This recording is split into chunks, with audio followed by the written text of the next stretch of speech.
لله رب العالمين والعاقبة للمتقين والصلاة والسلام على سيد الأنبياء والمرسلين وعلى آله وأصحابه الطيبين الطاهرين أما بعد فأعوذ بالله من الشيطان الرجيم بسم الله الرحمن الرحيم والضحى والليل إذا سجى ما ودعك ربك وما قلى وللآخرة خير لك من الأولى ولسوف يعطيك ربك فترضى صدق الله العظيم غوث اعظم بمنی بے سر و ساما مددی قبلِ دین مددی کعبہ ایمان مددی انتظار کرم تسق من عینی را اے خدا جو خدا بینو خدا دا مددی بگردہ بے بلا افتادہ کشتی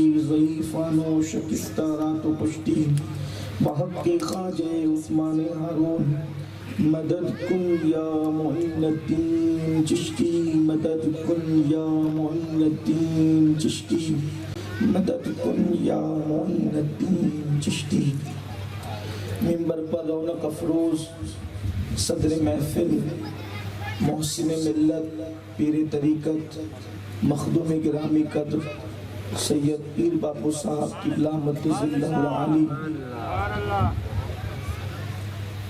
وہ مخدوم ابن مخدوم شہزادہ حضور مخدوم سمنا پیر طریقت حضرت علامہ سید جامع اشرف صاحب قبلہ مدد اللہ العالی و جمیع سادات کرام علماء ذوی الاحترام حاضرین محفل پردہ نشین ماؤں اور بہنوں السلام علیکم ورحمۃ اللہ وبرکاتہ۔ انتہائی احترام و عقیدت کے ساتھ اپنے اور ساری کائنات کے مرکز عقیدت انیس بے کساں چارہ ساز درد مندہ ہم غریبوں کے غم گسار ہم فقیروں کی ثروت شہریار کرم تاجدار حرم نوبہار شفاعت شب اسرا کی دولہا نوشے بزم جنت دانائے سبل مولائے کل ختم الرسل خسرو خوباں سیاح لامکاں وجہ کن فکاں در اللہ المکنون سر اللہ المخزون عالم ما کانا وما یکون آبو گل انبیاء جانو دل اصفیاء مطلع ہر سعادت مقتع ہر سیادت خلاصہ کائنات فخر موجودات حضور احمد مجتبی محمد مصطفیٰ ارواحنا فدا صلی اللہ تعالی علیہ وآلہ وصحبہ وبارک وسلم کی بارگاہ بے کس پناہ میں جس طریقے سے پڑھاؤں بلند آواز سے میرے ساتھ مل کر پڑھیں الصلاۃ والسلام علیک یا رسول اللہ الصلاۃ والسلام علیک یا نبی اللہ الصلاۃ والسلام علیک یا حبیب اللہ وعلى آلك وأصحابك يا نور الله صلی اللہ تعالی علیہ وسلم۔ وہ کمال حسن حضور ہے کہ گمان نقص جہاں نہیں، وہ کمال حسن حضور ہے کہ گمان نقص جہاں نہیں، یہی پھول خار سے دور ہے، یہی شمع ہے کہ دھواں نہیں، اور کروں تیرے نام پہ جاں فدا، نہ بس ایک جاں دو جہاں فدا، دو جہاں سے بھی نہیں جی بھرا، کروں کیا کروڑوں جہاں نہیں، وہی لامکاں کے مکی ہوئے، سر عرش تخت نشیں ہوئے، یہ نبی ہے جن کے ہیں یہ مکان، وہ خدا ہے جس کا مکان نہیں، فصحاء عرب کے بڑے بڑے تیرے آگے یوں ہے دبے نچے، فصحا عرب کے بڑے بڑے تیرے آگے یوں ہے دبے لچے، کوئی جانے منہ میں زبان نہیں بلکہ جسم میں جان نہیں، اور کروں مدح اہل دول رضا، پڑے اس بلا میں میری بلا، میں گدا ہوں اپنے کریم کا، میرا دین پارے نہ نہیں۔ آج کی یہ محفل میلاد مصطفیٰ صلی اللہ علیہ وآلہ وسلم کے حوالے سے انعقاد پذیر ہے، اور مجھ سے پیشتر آپ نے میرے دونوں بزرگوں سے ان کے خطابات سماعت فرمائے۔ میں یہ چاہتا تھا، میں نے پیر باپو صاحب سے عرض بھی کیا تھا کہ بڑوں کے بعد مخدوم زادوں کے بعد بولنا میں بے ادبی تصور کرتا ہوں، لیکن انہوں نے مجھے حکم فرمایا اور انہوں نے کہا کہ نہیں، آپ کو بعد میں بولنا ہے۔ بہرحال دو خوبصورت گفتگو ہو چکی، اب ان کے بعد بولنے کی کوئی ضرورت نہیں ہے، لیکن علامہ جامع اشرف صاحب قبلہ نے جو حضور کی محبتوں کے تار بربط دل پر چھیڑے ہیں، تو میں یہ چاہتا ہوں کہ ان کی گفتگو کو انہی کی اجازت سے آگے بڑھاؤں۔ یقیناً انہوں نے وقت کی قلت کی وجہ سے بہت ساری باتیں چھوڑ دی، اگر وہ ان کے پاس وقت ہوتا یا وہ چاہتے تو وہ گفتگو کو مکمل کرتے، لیکن نامکمل گفتگو شاید انہوں نے اسی لیے چھوڑی کہ کوئی مشفق و مہربان بھائی دسترخوان پر پہلے آ کر کے کھانا کھاتا ہے، پھر اس کو اپنے کسی چھوٹے بھائی کی یاد آتی ہے تو وہ تھوڑا سا کھانا بچا کر کے اس کے لیے چھوڑ جاتا ہے۔ ایسے ہی انہوں نے شاید میرے لیے عنوان چھوڑا، انہوں نے ایک سوال اٹھایا تھا کہ حضور کو بے دیکھے محبت کیوں کی جاتی ہے، ایک سوال تھا، اس کا جواب انہوں نے چھوڑ دیا۔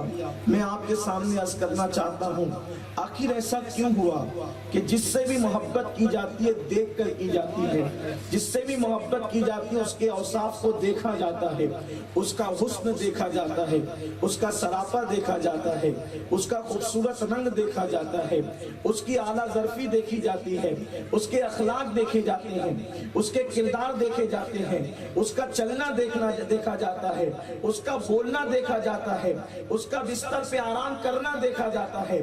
اللہ اکبر، بن دیکھے تو محبت نہیں ہوتی، اور جس کو نہ دیکھا ہو تو محبت ہو ہی نہیں سکتی، محبت دیکھنے سے ہوتی ہے۔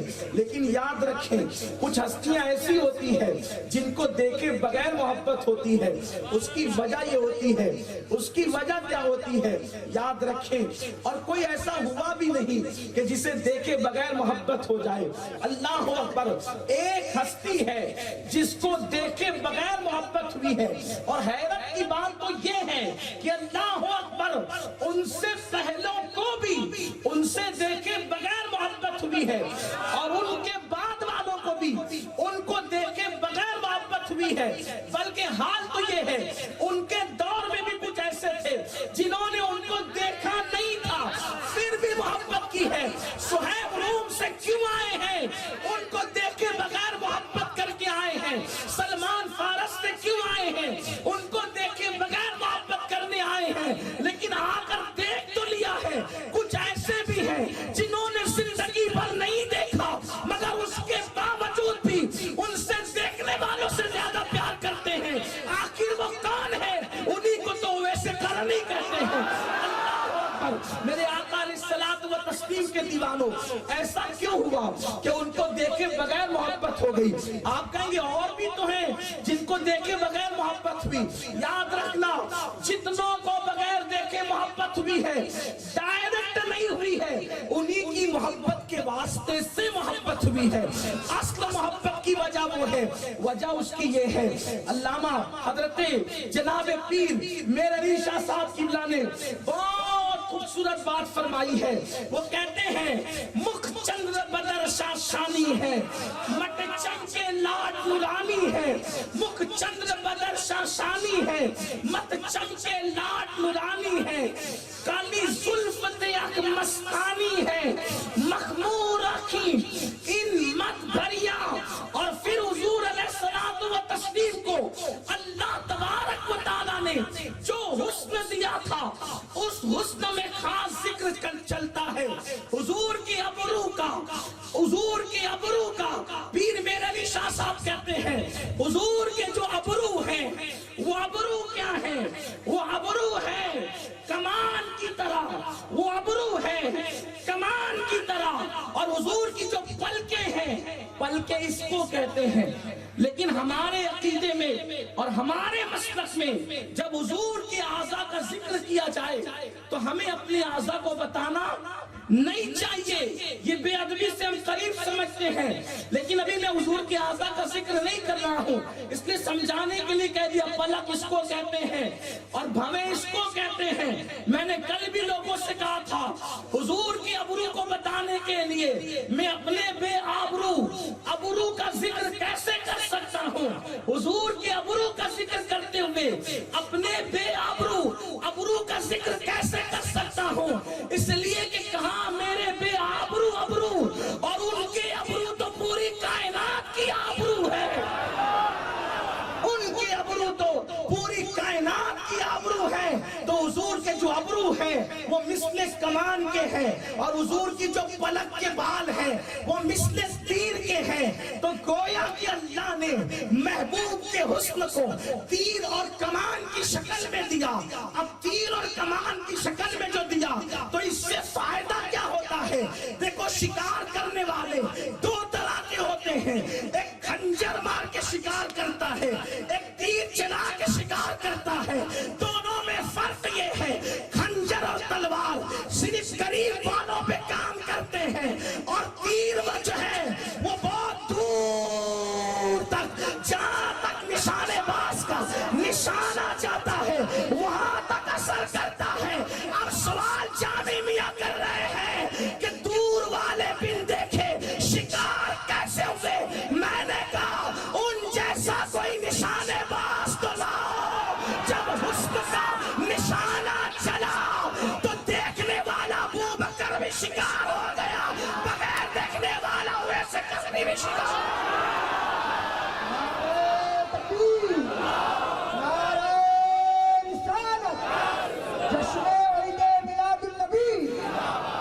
ان کا حسن ہی ایسا ہے کہ امام کہتے ہیں حسن تیرا سا نہ دیکھا نہ سنا۔ میری عادت نہیں کہ میں آپ سے کہوں کہ سبحان اللہ کو، نہیں، میں آپ کے عشق پہ چھوڑتا ہوں کہ آپ کہتے ہیں کہ کنجوسی کرتے ہیں، اس لیے کہ اللہ بھی جب ان کی شان بیان کرے تو اللہ بھی سبحان اللہ کہتا ہے۔ اللہ جب محبوب کی معراج بیان کرتا ہے تو اللہ فرماتا ہے سبحان الذی، پہلے اللہ نے سبحان اللہ کا پھر محبوب کی شان بیان فرمایا۔ اب اس پر بھی اگر سنی سبحان اللہ نہ کہے تو پھر بات کیا ہے؟ ہاں یہاں بات سمجھ میں آ رہی ہے تو آپ کہیں گے تو حضور کا حسن کیا ہے؟ امام کہتے ہیں حسن تیرا سا نہ دیکھا نہ سنا۔ کہتے ہیں اگلے زمانے والے، کہتے ہیں اگلے زمانے والے، اور جگمگا اٹھی میری گور کی خاک، جگمگا اٹھی میری گور کی خاک، تیرے قربان چمکنے والے۔ ان کا حسن کیسا تھا جس نے شکار کیا پوری کائنات کو۔ اب ذرا توجہ کرنا، چونکہ نبی کی میلاد ہے، نبی کی میلاد کی محفل ہے، حسن کیسا تھا؟ اللہ اکبر، مولا کائنات سید السادات سیدنا علی کرم اللہ تعالی وجہ الکریم ارشاد فرماتے ہیں، شمائل ترمذی کے اندر یہ حدیث موجود ہے، جب میرے نبی دیواروں کے سامنے کھڑے ہوتے تھے تو دیواروں کا عکس میرے نبی کے چہرے کے اندر نظر آتا تھا۔ یعنی اگر آئینہ آپ کہیں رکھیں تو آئینے میں کیسے عکس دکھتا ہے؟ حضور کا چہرہ اتنا شفاف تھا کہ دیواروں کا عکس نبی کے چہرے میں نظر آتا تھا۔ چاند اور سورج کے سامنے اگر کھڑے ہو جائیں تو چاند اور سورج نبی کے چہرے میں تیرتے ہوئے نظر آتے تھے۔ اللہ اکبر، یہاں پر ایک بات میں عرض کرنا چاہتا ہوں، میں بھی کوئی طویل نہیں کروں گا، وقت چونکہ زیادہ ہوا، آپ دیر سے بیٹھے ہیں، لیکن ایک بات آپ سے کہنا چاہتا ہوں، حضور بہت حسن والے تھے۔ ان کا حسن کیسا تھا؟ جو دیکھتا تھا شیدا ہوتا تھا، جس نے دیکھا شیدا ہوا۔ لیکن ایک بات آپ کو بتاؤں، جامی میاں صاحب قبلہ نے بات کہی، بہت بھاری بات کہی ہے، میں اس کی تشریح کرنا چاہتا ہوں۔ میاں کون کہتا ہے کہ لوگ حضور سے دیکھ کے عشق کیا؟ حضور کو دیکھ جس نے کیا سب نے بن دیکھے کیا۔ یہ تاتانیہ کا دیہات ہے، اگر یہ لکھنؤ یا دلی یا علماء کے علم کی مجلس ہوتی تو میں اس کی تشریح کرتا، لیکن میں حدیث پڑھوں گا ابھی اس پر۔ حضور کو کسی نے نہیں دیکھا، حضور کو کسی نے نہیں دیکھا، سب نے بن دیکھے اس کے کہ یہ حضور کی بات، کسی نے نہیں دیکھا۔ کسی نے نہیں دیکھا، میں نے کہا کیسے دیکھتے؟ کیونکہ اللہ نے اپنی غیرت کے 70,000 پردے، اللہ نے اپنی غیرت کے 70,000 پردے ان کے روح تابہ پہ ڈال کر پھر بھیجا تھا۔ تو جو پردے میں اس کو بھی کوئی دیکھتا ہے؟ صدیق نے بن دیکھے پیار کیا، وہی تو ایک ذات ہے جس کو بغیر دیکھے پیار کیا جائے۔ فاروق اعظم نے بھی بن دیکھے کیا، عثمان غنی نے بھی بن دیکھے کیا، مولا علی نے بھی بن دیکھے کیا، سعد، سعید، طلحہ، زبیر، ابو عبیدہ ابن الجراح، سیدہ فاطمہ الزہرا، سب نے بن دیکھے کیا۔ ان کو کسی نے دیکھا ہی نہیں ان کی حقیقت کو سوائے ان کے رب کے، رب کو ان کے سوا کسی نے نہیں دیکھا۔ توجہ آپ کی، رب کو ان کے سوا کسی نے نہیں دیکھا اور ان کو رب کے سوا کسی نے نہیں دیکھا۔ خدا کو دیکھنے والی آنکھیں محمد کی ہے اور محمد کو دیکھنے والی ذات حقیقت میں خدا کی ہے۔ ایک بات ہے تھوڑی سی فلسفیانہ ہوگی، اگر اوپر سے جائے تو تھوڑا پوچھ لینا، کیونکہ میلاد کا جلسہ ہے، لیکن غور کریں آپ، دیکھو پوری کائنات کے اندر حضور کی آمد سے پہلے مچتی ہلڑ باز، ہاہاکار، دنیا میں رنگریلیاں تھی، دنیا میں پاپ تھے، دنیا میں جرائم تھے، کتنے پاپی ہو گئے تھے انسان حضور کی آمد سے پہلے، میلاد مصطفیٰ سے پہلے، ایسے پاپی کہ کعبے کا طواف بھی ننگے ہو کے کرتے تھے۔ آج کا انسان کتنا بھی بگڑ جائے بغیر ٹوپی کے مسجد میں نہیں آتا، بلکہ ہمارے ہندوستان کا اگر ہمارا ہندو بھائی بھی جس کو ہم جو ہے عرف کے اعتبار سے کہتے ہیں وہ مسجد میں آتا ہے تو کوئی نہ کوئی سر پہ چیز ڈال لیتا ہے، لیکن اس دور کے لوگ کتنے بگڑ گئے تھے کہ وہ کعبے کا طواف ننگے ہو کے کرتے تھے۔ اس سے آپ کو پتا چلے گا بگاڑ کیا تھا۔ اللہ اکبر، کعبے کا طواف ننگے ہو کے کریں، اپنی بیٹیوں کو اپنے ہاتھوں سے زندہ دفن کریں۔ کتنے بڑے دہشت گرد ہوں گے جو اپنی بیٹیوں کو زندہ دفن کرتے تھے۔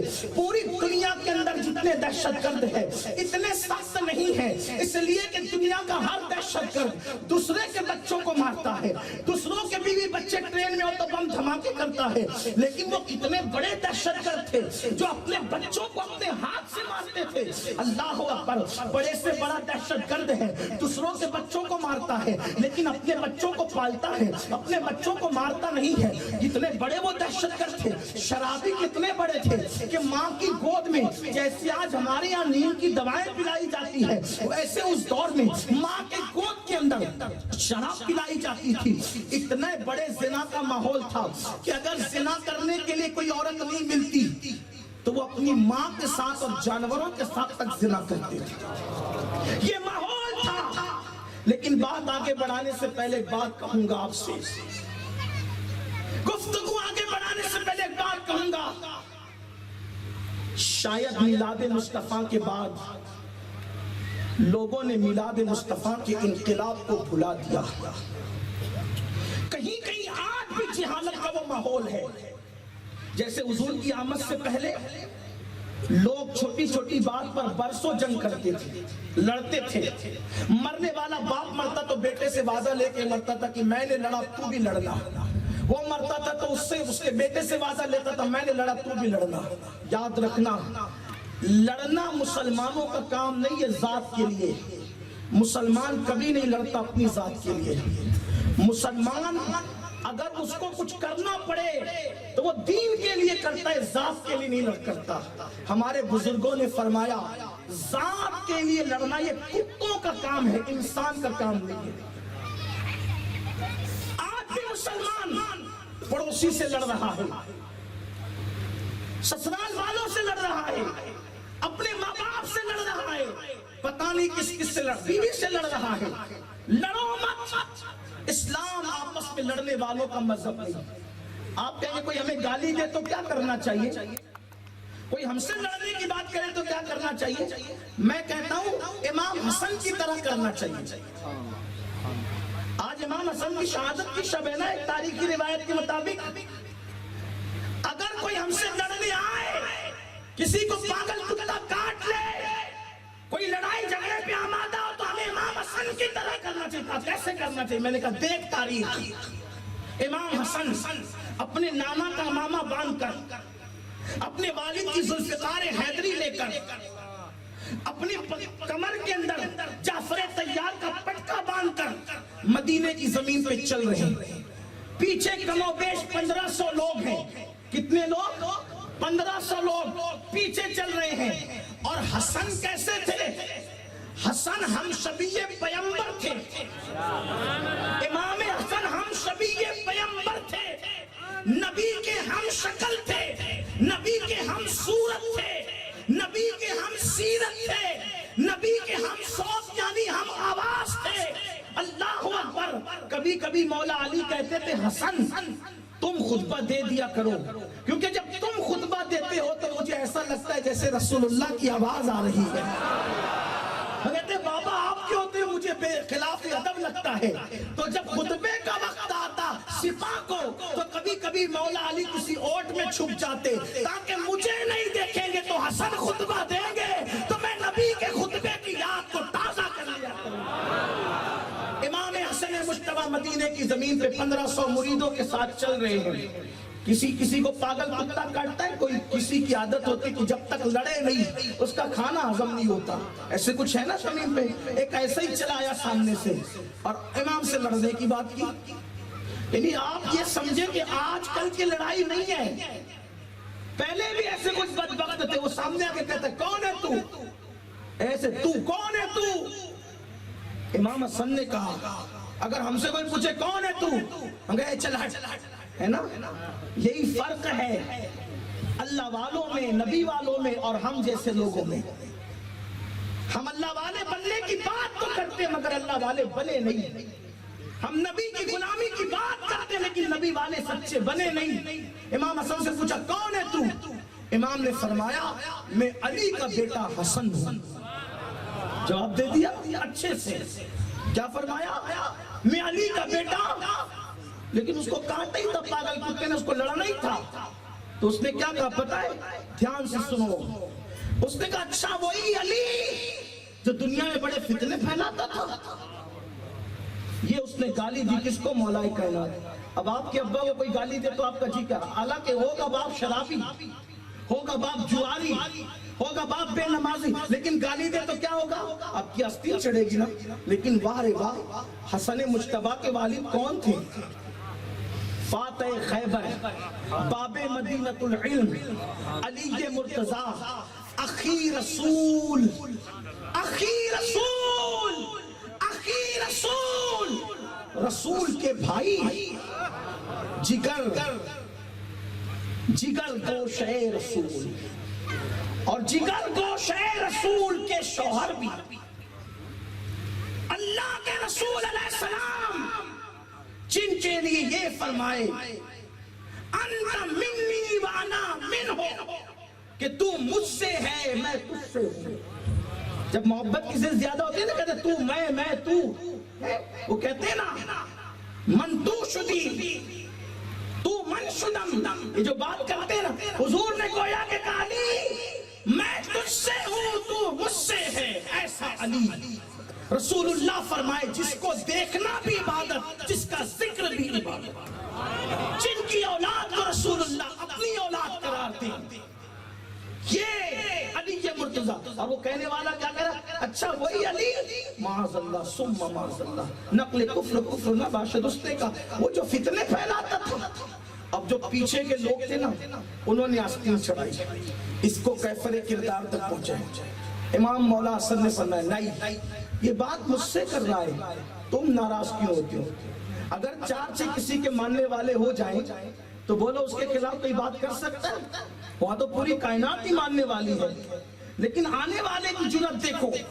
وہ کہہ رہا ہے، امام حسن پاک کہتے ہیں اس سے نہ ڈرنا، ذات کے لیے ہم نہیں لڑتے، تم چپ رہو میں بات کرتا ہوں۔ اب امام حسن اس کو کیا کہہ رہے، دیکھو لڑنے والے کو جواب، تاتانیہ والوں اور دور قریب سے آنے والوں میں آپ سے بات کہنا چاہتا ہوں، اگر مسلمان آپس میں لڑنا بند کر دے تو قوم مسلم کی ترقی کو دنیا کی کوئی طاقت روک نہیں سکتی۔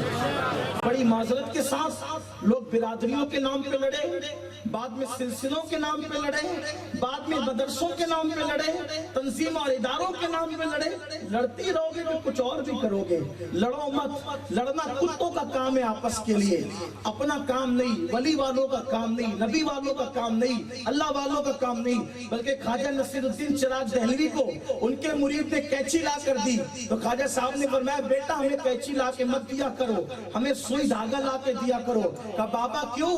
فرمایا کینچی ایک کو دو کرتی ہے، ہم ایک کو دو کرنے والے لوگ نہیں ہیں، سوئی دو کو ایک کرتی ہے، ہم دو کو ایک کرنے والے ہیں، ہم جوڑنے والے ہیں، ہم جدا کرنے والے نہیں ہیں، ہم توڑنے والے نہیں ہیں، ہم ملانے والے ہیں۔ حضور ملانے آئے تھے، حضور متحد کرنے آئے تھے، حضور جمع کرنے آئے تھے، حضور اکٹھا کرنے آئے تھے۔ اس لیے مسلمانوں اپنے اندر اتحاد پیدا کرو، اپنے اندر اتحاد پیدا کرو، لڑو نہیں۔ کوئی لڑنے آیا تو امام حسن کیا کہہ رہے ہیں اس کو، تم چپ رہو میں بات کرتا ہوں۔ بات کی کیا کہا، اے گالی دینے والے، ایسا لگتا ہے شاید تو نے کسی سے قرضہ لیا تھا اور قرضہ وقت پہ دے نہیں پایا تو تیرا قرض لینے والا جو قرض دار تھا، جو قرض جس سے تو نے لیا تھا تو وہ تیرے گھر آیا، تو نے قرضہ نہیں دیا، اس نے تجھے گالی دی، تو اس کا بدلہ تو میرے ابو سے لے رہا ہے، تو تیرا بتا کتنا قرضہ چل میں ادا کر دیتا ہوں۔ یہ ہے دشمنوں کے ساتھ، یہ دشمنوں کے ساتھ اہل بیت کا سلوک۔ میں کہتا ہوں کوئی حسن جیسا کردار لائے، یہ ہوتے کربلا والے، یہ ہوتے اہل بیت، یہ ہوتے نبی کے گھر والے۔ یہاں تو چھوٹی چھوٹی بات پر طلاقیں واقع ہوتی ہیں، یہاں تو چھوٹی چھوٹی بات پر تلواریں نکلتی ہیں، چھوٹی چھوٹی بات پر مرڈر ہو جاتے ہیں۔ سن لو، دنیا میں اپنی طاقت کا جہالت کی وجہ سے مس یوز کرنے والوں، اللہ کے بندوں پہ ظلم کرو گے تو تباہ اور برباد کر دیے جاؤ گے۔ اور وہ نوجوان جو کبھی چھوٹی چھوٹی بات پر اپنی عورتوں کو طلاق دیتے ہیں، ان کو مارتے ہیں، پیٹتے ہیں، میں ان سے کہنا چاہتا ہوں جو کبھی اپنی بیوی پہ ظلم کرے اس کو موت بہت دردناک آتی ہے، وہ سسک سسک کر مرتا ہے، وہ تڑپ تڑپ کر مرتا ہے۔ اس لیے بیوی پیار کے لیے ہے، بیوی مارنے کے لیے نہیں ہے، بیوی ظلم کرنے کے لیے نہیں ہے۔ لیکن اگر مائیں اور بہنیں موجود ہیں تو میں ان سے بھی کہنا چاہتا ہوں میری بہنوں، میری ماں، اگر شوہر کبھی غصے میں ہو تو تمہیں بھی نرم ہو جانا چاہیے۔ آج کل قوم کی بیٹیوں کا حال بھی بڑا عجیب ہے کہ شوہر غصے میں ہو۔ کل کی عورتوں کا حال یہ تھا، اگر شوہر کہتا تھا کہ تجھے طلاق دے دوں گا تو وہ بیچاری پیر پکڑ کر کہتی تھی جو چاہے سزا دے دو لیکن طلاق کی بات نہ کرو۔ اور آج کی بچیاں سیریل دیکھ کر، فلمیں دیکھ کر اتنی بے باک ہو گئی کہ جب شوہر کہتا ہے کہ طلاق دوں گا تو کہتی ہے کہ اگر تیرے باپ کی اولاد ہو تو طلاق دے کر کے بتا۔ تو شوہر کو غصہ نہیں آئے گا تو کیا ہوگا؟ میری ماں اور بہنوں سن لو، میرے نبی کے فرمان کا مفہوم ہے جو عورت اپنے شوہر سے طلاق مانگتی ہے اللہ نے ان عورتوں پر جنت کی خوشبو کو بھی حرام کر دیا ہے۔ اس لیے شریفوں کی بیٹیاں طلاق نہیں مانگتی بلکہ شریفوں کی بیٹیاں تو بے شوہر کے ساتھ نباہ کرتی ہے، اور اگر شوہر ظلم کرتا ہے اور وہ صبر کرتی ہے، میرے آقا فرماتے ہیں جو بیوی اپنے شوہر کے ظلم پہ صبر کرے اللہ اسے مریم اور آسیہ کے صبر کا ثواب عطا فرماتا ہے۔ کتنی معزز ہے وہ خاتون، کتنی مقدس ہے وہ خاتون جو اپنے شوہر کی ایذا رسانیوں پہ، اس کی مشکلوں پہ صبر کرے۔ لیکن یاد رکھو اگر کبھی بیوی منہ چلانے والی مل جائے، کبھی سخت بولنے والی مل جائے، شوہر کو چاہیے کہ وہ بھی تھوڑا صبر کرے۔ نکلو جہالت کی وادی سے، محمد الرسول اللہ کی سنت پر عمل کرنے والے۔ میلاد صرف یہی نہیں کہ جھنڈی اور جھنڈے لگاؤ، جھنڈے ضرور لگاؤ، لیکن پہلے اپنے گھر میں نبی کے نام سے محبت کے پودے تو لگاؤ، اپنے گھروں میں محبتوں کا ماحول قائم کرو۔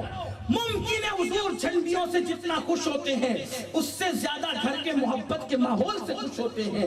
ہمارے گھروں میں محبت کا ماحول نہ رہا. اللہ اکبر. اگر بیوی ظلم کرتی ہے صبر کرو, صبر کرو. آقا فرماتے ہیں اللہ صبر ایوب کا ثواب عطا کرتا ہے اس شوہر کو جو اپنی بیوی پر کہ ظلم پہ صبر کرتا ہے. لیکن آج کل کے شوہر کا حال تو یہ, اچھے کپڑے پہن کے بن ٹھن کے اچھے موبائل لے کر نکلیں گے اور گھر میں فاقہ کشی ہے. اچھی بائک پہ گھوم رہے ہیں, گھر میں فاقہ کشی ہے. نتیجہ کیا ہے؟ عورتوں کو کام پہ جانا پڑتا ہے دوسروں کے یہاں. وہ مرد کو میں مرد کیسے مانوں جو اپنی بیوی کو کمانے کے لیے بھیجے اور خود عیاشی کرے؟ کوڑیاں کھیلتے بیٹھے, کیرم کھیلتے بیٹھے, تاش کے پتے کھیلتے بیٹھے اور بیوی کو کام پہ بھیجے. میں پوری ذمہ داری کے ساتھ عرض کرنا چاہتا ہوں, رسول اللہ کے دور میں اس دور کے بعد تقریباً 5 صدیوں تک کوئی مجھے بتا دے کہ مسلمان کی کوئی آزاد عورت کسی کے گھر میں برتن جھاڑو کرنے کبھی گئی ہے کیا؟ مجھے بتاؤ. جس مذہب نے فتنے کے خوف سے عورت کو مسجد میں آنے سے روک دیا, جس مذہب نے فتنے کے خوف سے عورت کو مسجد میں آنے سے روک دیا, وہ مذہب کسی پاپ کی نظر سے دیکھنے والے کے گھر میں برتن جھاڑو کرنے کی اجازت کیسے دے سکتا ہے؟ عورتیں اپنے شوہر کی مدد ضرور کرتی تھی لیکن اپنے گھر میں رہ کے کام کرتی. عورتیں کماتی ضرور تھی اپنے گھر. آج بتائیں جب باہر بچیاں جاتی ہیں کام کے لیے تو لوگ اس کو ایسے دیکھتے ہیں جیسے بلیاں چھچڑے کو دیکھتی ہیں. للچائی بھی نظر سے تمہاری غیرت کہاں جاتی ہے؟ مرد گھر میں بیٹھ کے عورتوں کو کمانے بھیجے اور نتیجہ یہ نکلے کہ ہماری بیٹیاں غربت کی وجہ سے منکرین اسلام کا ہاتھ پکڑ کر ان کے ساتھ بھاگ رہی ہے. شادی شدہ عورتیں دوسروں کے ساتھ جا رہی ہے. مسلمانوں تمہاری غیرت کہاں ہے؟ کیا تمہیں نہیں پتا میرے نبی نے فرمایا جو حلال کمائی کے لیے محنت کرتا ہے اور اس کا سر کا پسینہ پیر تک آتا ہے اس لیے وہ پسینے پسینے ہو جاتا ہے کہ اپنی بیوی کو حلال لقمہ کھلائے, اپنے بچوں کو حلال لقمہ کھلائے. تو جب وہ شام کو گھر لوٹتا ہے تو اس شام سے لوٹتا ہے کہ وہ گناہوں سے ایسے پاک ہو جاتا ہے جیسے ابھی اپنی ماں کے پیٹ سے پیدا ہوا. مردوں کا کام کمانا ہے, عورتوں کا کام گھر میں بچوں کی تربیت کرنا ہے. اور اگر کسی غربت کی وجہ سے کمانا پڑے عورتیں گھر میں رہ کے کمائے گی.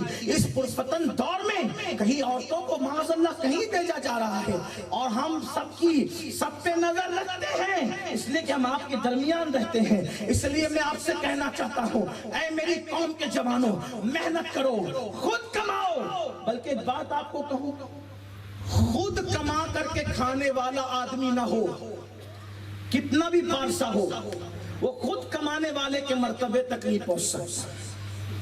ایک بات آپ کو بتا, حضرت داؤد علیہ السلام حلیہ بدل کر نکلتے تھے کہ میں اپنے بارے میں پوچھوں کہ میں کیسا ہوں. ہم تو تعریفیں چاہتے ہیں نا, وہ لوگ چاہتے تھے کہ کوئی ہماری خامی بتائے, حالانکہ ان میں کوئی خامی تھی نہیں.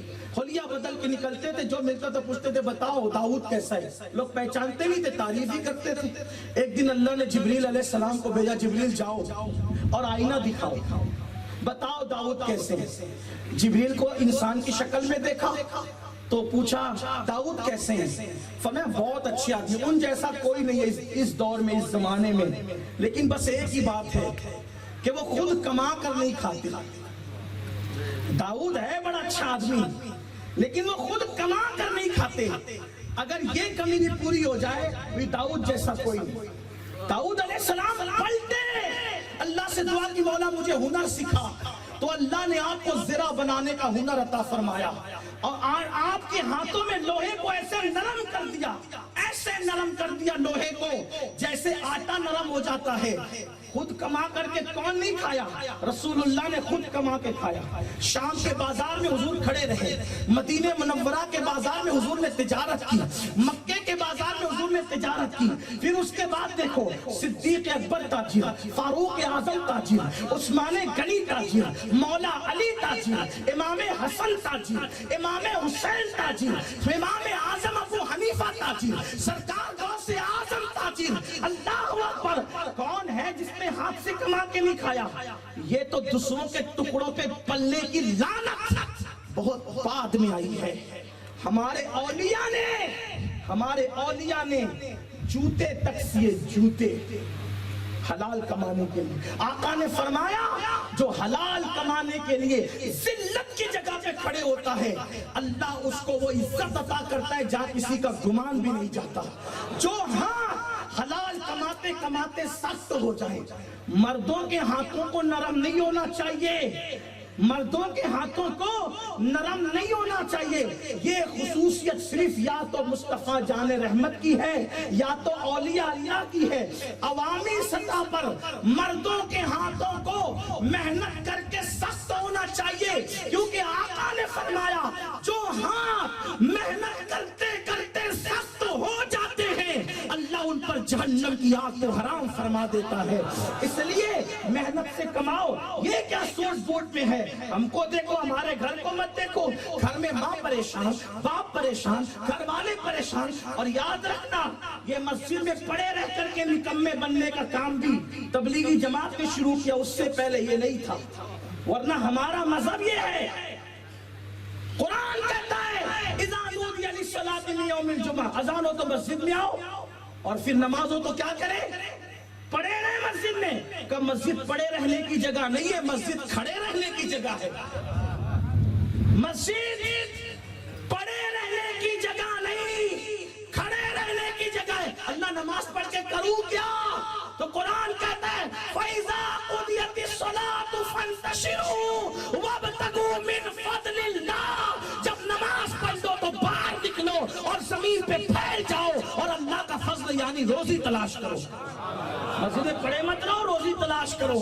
اللہ کا حکم ہے اذان ہو تو آؤ، نماز کے بعد نکل جاؤ۔ مسجد پڑے رہنے کی جگہ نہیں ہے۔ اب جب مسجد میں پڑے رہنے کی اجازت نہیں، تو جو گھر میں پڑے گیم کھیل رہے، گھر میں پڑے جوا کھیل رہے، گھر میں پڑے عورتوں پہ بوجھ بنے ہوئے، میں آپ سے گزارش کرتا ہوں مسلمانوں، سچے مسلمان بنو۔ اور اگر بیوی پہ بوجھ بنو گے، کما کے نہیں کھلاؤ گے، تو انجام اتنا بھیانک ہوگا۔ عورتیں تمہارے ہاتھوں میں نہ رہے گی، ان کی باغ دوڑ تمہارے ہاتھوں میں نہ رہے گی۔ اس لیے میری گزارش ہے مسلمان بنو، مسلمان اور پکے مسلمان۔ بات دور نکلی، عرض کر رہا تھا، امام حسن نے کہا کیا تیرا قرضہ ہے؟ اگر تیرا قرضہ ہے تو چل میں ادا کر دیتا۔ یہی بات کر رہا تھا، امام پاک نے فرمایا۔ پھر اس نے کہا نہیں، میرا کوئی قرضہ ورزہ نہیں ہے۔ فرمایا پھر شاید تیری بیوی سے تیرا جھگڑا ہو گیا ہے، تیری بیوی سے تیرا جھگڑا ہو گیا ہے، چل میں چل کر کے تیری صلح کرا دیتا ہوں۔ اس نے کہا میرا جھگڑا میری بیوی سے بھی نہیں ہوا ہے۔ فرمایا پھر شاید تجھے بھوک لگی ہے، کسی نے کھانا نہیں دیا، تو بھوک کا غصہ تو میرے ابو پہ اتارتا ہے، چل میں تجھے کھانا کھلا دیتا ہوں، میرے گھر چل دسترخوان پہ تجھے کھانا کھلاتا ہوں۔ وہ قدموں پہ گر کے قدم پکڑ کر کہتا ہے اگر ابن رسول کہلانے کا کوئی حقدار ہے تو وہ آپ ہی لوگ۔ یہ ہے امام حسن۔ تو بات دور نکلی، عرض یہ کر رہا تھا کہ حضور کی آمد سے پہلے کیسا ماحول، گندا ماحول، جہالت کا ماحول، لڑائی جھگڑے کا ماحول، طوفان کا ماحول، طوفان بدتمیزی۔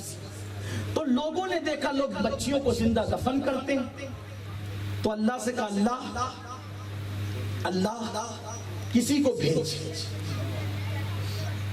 اب وہ جانتے نہیں تھے کس کو آنا ہے، تو کوئی کہتا تھا اللہ آدم کو بھیج۔ کیا کہہ رہے تھے؟ آدم کو بھیج۔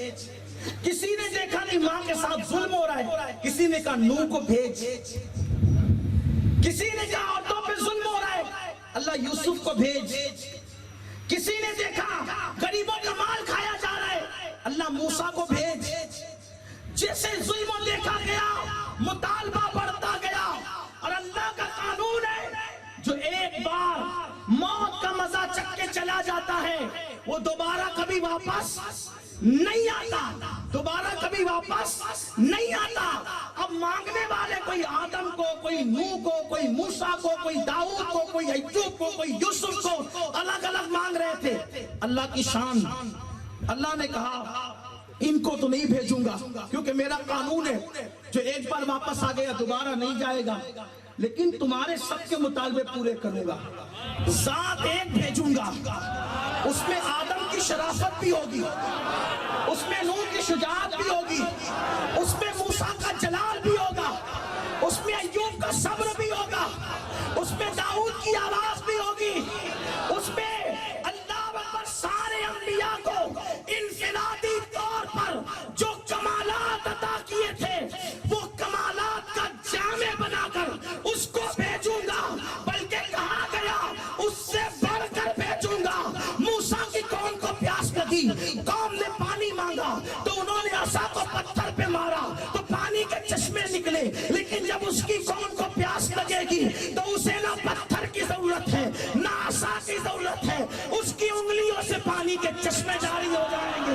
انگلیاں فیض پر ٹوٹے پیاسے جھوم کر ندیاں پنجاب رحمت کی جاری واہ واہ، انگلیاں پائیں وہ پیاری پیاری جن سے دریائے کرم ہے جاری، جوش پہ آتی ہے جب غم خاری، تشنے سیراب ہوا کرتے ہیں۔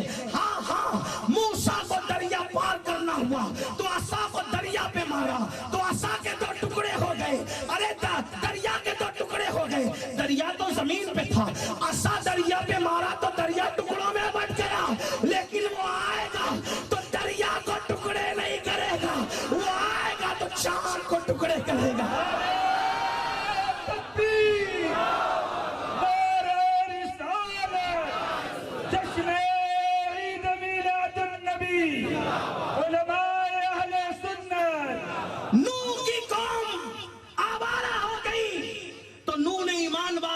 کشتی بنائی، نوح کی کشتی میں 82 لوگ تھے، لیکن وہ ایسی کشتی دے جائے گا جس میں 82 نہیں، 82,000 نہیں، 82 لاکھ نہیں، بلکہ اس کے ظاہری دور سے لے کر آخر تک ہر ایک اس کشتی میں بیٹھ سکے گا اور وہ نجات پائے گا، اور اس کی کشتی لکڑی کی نہیں ہوگی، اس کی کشتی جو ہے وہ پیتل تانبے کی دھات کی نہیں ہوگی، اس کی کشتی پانی کی محتاج نہیں ہوگی، اس کی کشتی کیا ہوگی تو وہ کہے گا مسالو آلو بیتی کا سفینت نوح، میری اہل بیت کشتی نوح کی طرح، وہ بھی کشتی دے جائے گا، اور وہ ایسا حسن والا ہوگا کہ حسن یوسف اس کے دروازے پر حیرت کے ساتھ اس کے حسن کو تختہ ہوگا۔ اسی لیے مولانا جمیل الرحمان کہتے ہیں کیا حسن ہے، کیا حسن ہے، کیا حسن ہے اے سید ابرار تمہارا، اللہ بھی ہے طالب دیدار تمہارا، اور کیوں دید کے مشتاق نہ ہو حضرت یوسف، اللہ کا دیدار ہے دیدار تمہارا۔ پھر زمانہ مانگ رہا تھا کسی کو، پھر آنے والا کہتا ہے وہ آئے گا وہ آئے گا وہ آئے گا وہ آئے گا، آدم آئے کہنے کے لیے وہ آئے گا، موسیٰ آئے کہنے کے لیے وہ آئے گا، نوح آئے کہنے کے لیے وہ آئے گا، داؤد آئے کہنے کے لیے وہ آئے گا۔ لوگ کہتے ہیں انبیاء اس لیے آئے اس لیے آئے اس لیے آئے، میرا مسلک عشق و محبت یہ کہتا ہے انبیاء کیوں آئے تو کہتے ہیں رسول انہی کا تو مژدہ سنانے آئے ہیں، انہی کے آنے کی دھومیں مچانے آئے ہیں، جو چاہیں گے جسے چاہیں گے یہ اسے دیں گے، کریم ہے یہ خزانے لٹانے آئے ہیں۔ جب سنا وہ آئے گا وہ آئے گا، تعریفیں سنی وہ آئے گا، اب میں اپنے لب و لہجے میں کہوں تو ایک لالا زار منعقد کر دیتا ہوں، وہ آئے گا وہ آئے گا، کلیاں اس کے مسکرانے سے مسکرائے گی، وہ آئے گا گلوں کی نزاکت جس کے پاس اپنی کاسۂ گدائی لے کر کھڑی رہے گی، وہ آئے گا جب اس کی سواری چلے گی تو چاند اور سورج اس کے سامنے چمکنے کے لیے اس کے دامن کی خیرات مانگیں گے، نور کی خیرات لینے دوڑتے ہیں محرمہ، اٹھتی ہے کہ شان سے گردے سواری واہ واہ، اس کی سواری کا گرد چاند اور سورج اپنے ماتھے پہ ملیں گے تو ان کو چمکنے کا شعور ملے گا۔ ہاں ہاں وہ جس طرف نظر کر دے گا وہ آئے گا، جس طرف نظر کر دے گا گمراہ انسان کو آسمان ہدایت کا تارا بنا دے گا۔ کسی نے کہا ہے نا جو نہ تھے خود راہ پر اوروں کے ہادی بن گئے، کیا نظر تھی جس نے مردوں کو مسیح کر دیا۔ مسیح آئے تھے عیسیٰ، مسیح آئے تھے عیسیٰ، مسیح آئے تھے عیسیٰ۔ تانتانیہ والوں نبی کی میلاد بیان کر رہا ہوں، توجہ کرنا، اللہ اکبر، عیسیٰ مسیحا تھے لیکن عیسیٰ وہ مسیح تھے جس نے مردہ زندہ کیا. مردہ زندہ کرنا معجزہ ہے, لیکن مردے کو مسیحا بنانا یہ صرف آمینہ کے لال کا کام. مسیحا کس کو کہتے ہیں؟ تو مردہ زندہ کرتے ہیں. انہوں نے مردے کو مسیحا بنا دیا, انہوں نے مردے کو مسیحا بنا دیا. لوگوں نے کہا ہائے ہائے وہ آئے گا مردے کو مسیحا بنائے گا, وہ آئے گا گرتے ہوئے آبشار اس کا ترانہ پڑھیں گے, وہ آئیں گے, اب آئے گا تتلیا جس کے لیے اپنا باغپن کھو دے گی, وہ آئے گا بھورے جس کے لیے گنگنائیں گے, وہ آئے گا شفق کا جمال جس سے حسن کی خیرات مانگے گا, وہ آئے گا افق کی سرخیاں جس کے قدموں کا دھوان بنے گی, وہ آئے گا جنت کا رنگ روغن جس سے حسن کی خیرات مانگے گا, وہ آئے گا آئے گا آئے گا آئے گا. اعلان ہو رہا تھا, سب کہہ رہے تھے اللہ بھیج دے, اور دے تو محبوب دے, دے تو محبوب دے, دے تو محبوب دے, دے تو محبوب دے. سب نے کیا مانگا؟ بولو مل کے, تھک گئے, مل کے بولو کیا مانگا؟ آپ کا بچہ آپ کا محبوب, آپ کی بچی آپ کی محبوب, پیر باپو جیسا پیر. وہ کہنا سلیم تیرا بچہ مجھے دے دے, باپو نذرانہ لے جائیے, یہ نہیں ہے نا. بولو کرو گے کہ نہیں کرو؟ لفاظی نہیں کرنا, میرے پاس یہ سب نہیں چلتا. سچی بات ہے کہ نہیں؟ باپو کہیں گے 4 لاکھ کا دے دے گا. نہیں باپو بچے بکتے نہیں ہیں, مرید کر کے ایسی روحانی خرید دو, پیسے سے نہیں دے. بچے بکتے, شریفوں کے بچے بکتے. محبوب دینے کی چیز ہے, دینے کی چیز, بولو دینے کی چیز ہے. اور لوگوں نے مانگا محبوب, لیکن میرے اللہ نے دیا. اب ایک بات سننا, محبوب دیا. میں یہاں آ کر کہتا ہوں, لوگ یہ کیوں کہتے کہ میری دعا قبول نہیں ہوتی؟ ارے تجھ سے گرے بڑوں کو ان کے مانگنے پر, تجھ سے گرے بڑوں کو ان کے مانگنے پہ محبوب دے دیا. تو محبوب کا امتی ہے, اگر تو مانگے گا روزی تو تجھے کیوں نہیں دے گا؟ تو مانگے گا خوشی تو تجھے کیوں نہیں دے گا؟ تو مانگے گا اولاد تو تجھے کیوں نہیں دے گا؟ ارے وہ لوگ محبوب کے امتی نہیں تھے, اس لیے وہ تجھ سے افضل نہیں تھے. تو محبوب کا امتی ہے, تو ان سے افضل ہے. تو جب مفضول کو دیا تو افضل کو کیوں نہیں دے گا؟ پھر ان کے دعا پہ محبوب بھیج دیا. وہ تجھے روزی نہیں دے گا, بیٹا نہیں دے گا, تیری بیٹی کو رشتہ نہیں دے گا, اب ملتا کیوں نہیں؟ ارے وہ گڑ گڑا کے مانگنا تو سیکھ.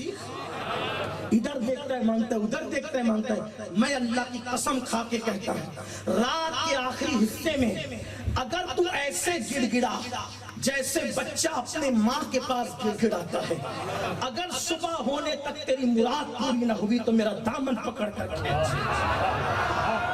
ایک فقیر کی بات ہے. کیونکہ میں نے میری ماں کی محبت دیکھ کر میرے اللہ کی محبت کو پہچانا. جب میری ماں کمزور ہو کر میرے کسی مانگنے پہ نہ نہیں کہتی, وہ تو 70 ماں سے زیادہ پیار کرتا ہے. اس کے خزانے میں کسی چیز کی کمی نہیں ہے. ہم تو مائل بکرم ہے, کوئی سائل ہی نہیں, راہ دکھلائے کسے راہ منزل ہی نہیں. او مانگو. حضرت مخدوم اشرف جہانگیر سمنانی کا قول ہے. مخدوم کا بیٹا موجود ہے, ان کی موجودگی میں پڑھا. مخدوم صاحب کہتے ہیں, رات کے آخری حصے میں جاگ کر مجھے جو نعمتیں ملی ہے کسی عبادت سے مجھے وہ نعمت نہیں ملی. مگر کب؟ رات کے آخری حصے. تم کہاں رات میں جاگو گے؟ 3 بجے تک تو گیم کھیلتے ہو, رات بھر تو زنا کے مناظر دیکھتے ہو. مجھے بتاؤ, گڑگڑانا سیکھو, تعویذات سے بے نیاز ہو جاؤ گے.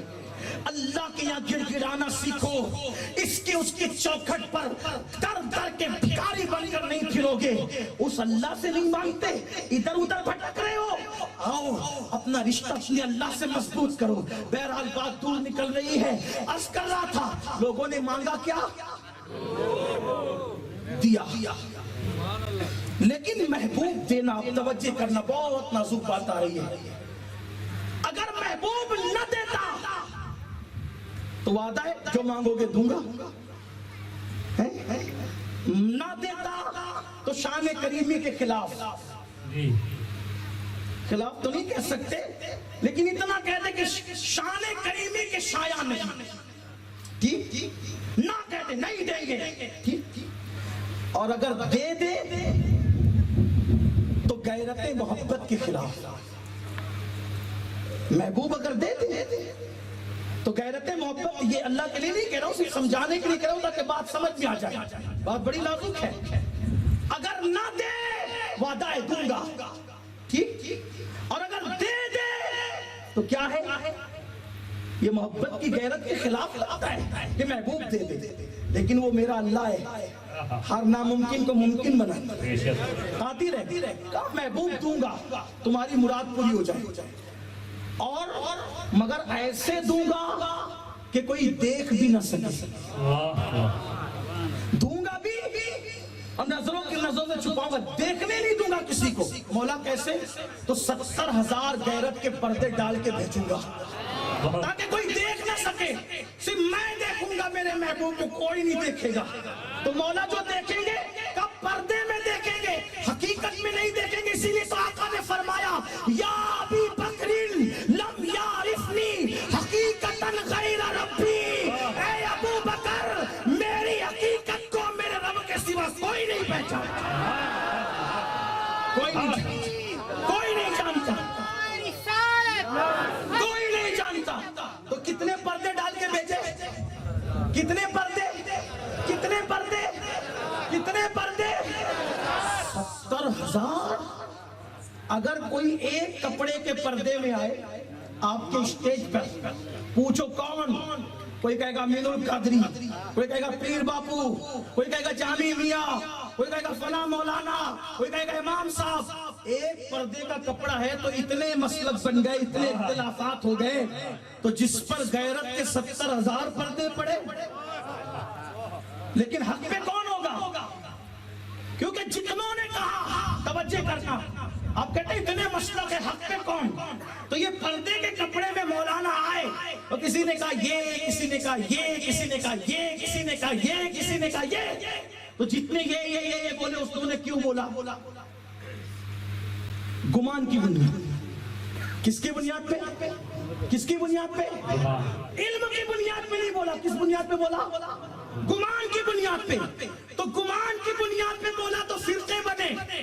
اور اگر کوئی علم والا ہو بولے ارے چھوڑ نا یار، یہ کیوں نہیں کہتا؟ اللہ جانے کون، یہ کیوں نہیں کہتا؟ اللہ جانے. بھئی کپڑے کے پردے میں آیا تو سیدھا سا جواب کیا تھا؟ کیوں ایسی ویسی بات کرتے ہو؟ کیا کہنا چاہیے؟ اللہ جانے، اللہ جانے کون. تو جب ایک کپڑے کے پردے میں کوئی آیا تو اس کے بارے میں گمان پہ بولنے والے لڑ پڑے. حقیقت میں کون بولا؟ اللہ جانے. یہ سیدھی بات. تو سارے مکاتب فکر نبی پردے میں آئے. کسی نے کہا خالی بشر، کسی نے کہا ہماری طرح بشر، کسی نے کہا ایسا، کسی نے کہا ویسا. لیکن اہل سنت نے کہا نہ ایسا نہ ویسا نہ تیسا. یا رسول اللہ آپ کیا ہیں؟ آپ کی حقیقت کو آپ کے رب کے سوا کوئی نہیں جانتا. لا يمكن الصناع كما كان حقه بعد از خدا بزرگ. کوئی قصہ مختصر. اور 70,000 پردوں میں آئے تو ان کو حقیقت میں کوئی دیکھ ہی نہیں سکا. بات ختم کرنے لگا. میلاد پڑھ رہے تھے نا حضور، ہاں کوئی نہیں دیکھ سکا. ایک بار ایسا ہوا، توجہ، ایک بار ایسا ہوا، بلبل سدرہ جبریل امین نے کہا اللہ آج میں یہ چاہتا ہوں کہ اپنی اصل صورت دکھانے تیرے نبی کو جاؤ.